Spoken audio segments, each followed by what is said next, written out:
আজকে আমি বানাবো রাতের কিংবা সকালের জন্য ভীষণ ভীষণ স্বাস্থ্যকর একটা রেসিপি।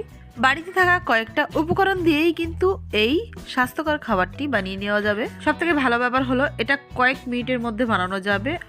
আর খাবারটি বানানোর জন্য একদমই তেলের ব্যবহার করব না, প্রায় তেল ছাড়াই এই খাবারটি বানিয়ে নেব। যেমন টেস্টি তেমন হেলদি। তো বন্ধুরা, রেসিপিটি বানানোর জন্য আমি এখানে একটা মিক্সিং বাউলের মধ্যে 1 বাটি সুজি নিলাম, আর নিচ্ছি 1 বাটি ফ্রেশ দই, আরও 1 বাটি জলও নিলাম। এবার আমি অল্প অল্প করে জল ঢেলে সুজিটা মিক্স করে নেব।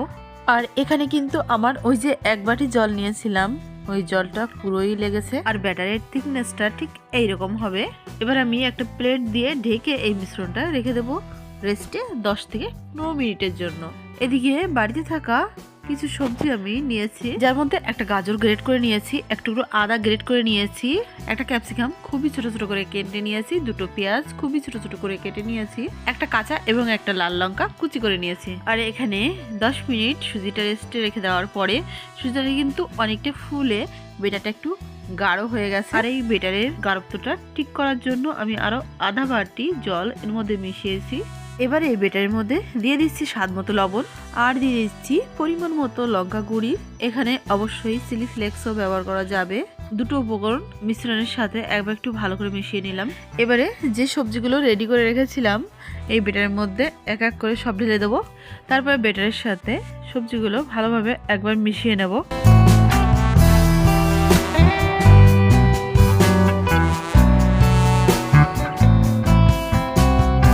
এদিকে সামান্য একটু তেল ব্রাশে করে চাটুর মধ্যে সব জায়গা লাগিয়ে নিলাম। একদমই সামান্য তেল না দেওয়ার মতনই দিলাম। নন স্টিকের ফ্রাই প্যান অথবা চাটু হলে তেল একদমই না দিলেও চলতো, কিন্তু আমার এই চাটুতে লেগে যেতে পারে, সেই কারণে 1-2 ফোঁটা তেল আমি ব্রাশ করে দিলাম। এবারে এই চামচের সাহায্যে আমি 2 চামচ করে বেটার এই চাটুর মধ্যে দিয়ে এরকম গোল গোল রুটির আকারের মতন দিয়ে নিচ্ছি।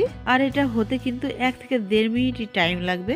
ঢাকনা দিয়ে ঢেকে দিলাম, তাতে করে আরো তাড়াতাড়ি হয়ে যাবে। যখন এইরকম হতে থাকবে তখন এরকম চারি সাইডটা খুন্তির সাহায্যে আমি একটু ছাড়িয়ে নেব। এতে করে এই চিল্লাটা খুব সুন্দরভাবে উঠে আসবে। 2টো সাইডই সমানভাবে ভেজে নেওয়ার জন্য আমি এটা পাল্টে দিলাম। সুজির এই চিল্লাটা রান্না তো হয়ে গেছে। 2 সাইডটা খুন্তির সাহায্যে এইভাবে একটু হোল্ড করে দিয়ে একটা প্লেটে নামিয়ে নেব।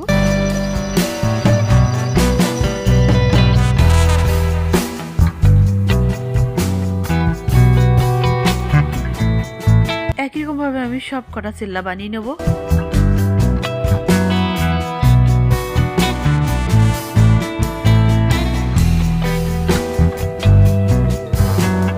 আর এই তো খুবই হেলদি, খুবই টেস্টি চিল্লা ঝটপট তৈরি হয়ে গেল মিনিটের মধ্যেই।